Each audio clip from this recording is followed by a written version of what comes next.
യേശുവിൻ്റെ അപ്പസ്തോലനായിരുന്ന വിശുദ്ധ യോഹന്നാന്റെ പ്രിയ ശിഷ്യനായിരുന്ന പോളികാർപ്പിനെ യോഹന്നാൻ ശ്ലീഹ നേരിട്ട് സ്മിർനായുടെ മെത്രാനായി അഭിഷേകം ചെയ്യുകയായിരുന്നു.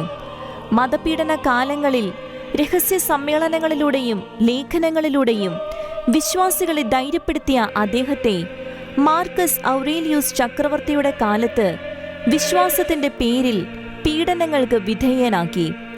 പീഡനങ്ങളിൽ നിന്നും തന്നെ രക്ഷപ്പെടുത്താനും ഒളിപ്പിക്കാനുമുള്ള ക്രൈസ്തവരുടെ ഉദ്യമങ്ങളെ അദ്ദേഹം തടഞ്ഞു. യേശുവിനെ ദുഷിച്ചു പറയാനുള്ള കൽപ്പനയോട് അദ്ദേഹം പ്രതികരിച്ചു. 86 വർഷം ഞാൻ ക്രിസ്തുവിനെ സേവിച്ചു. അവിടുന്ന് എനിക്കൊരു ദ്രോഹവും ചെയ്തിട്ടില്ല. പ്രത്യുത വളരെ നന്മ ചെയ്തിട്ടുണ്ട്. അവിടുത്തെ ദുഷിച്ചു പറയാൻ എനിക്കെങ്ങനെ കഴിയും? അവിടുന്നാണ് എൻ്റെ ന്യായാധിപൻ. അദ്ദേഹത്തെ ജീവനോടെ കത്തിക്കാൻ ആജ്ഞാപിച്ചെങ്കിലും അഗ്നി അദ്ദേഹത്തെ സ്പർശിച്ചില്ല. AD 155 ഫെബ്രുവരി 23 അദ്ദേഹത്തെ കുന്തം കൊണ്ട് കുത്തിക്കൊലപ്പെടുത്തുകയും ആ ധീര പോരാളി സ്വർഗകിരീടം സ്വീകരിക്കാൻ യാത്രയാകുകയും ചെയ്തു.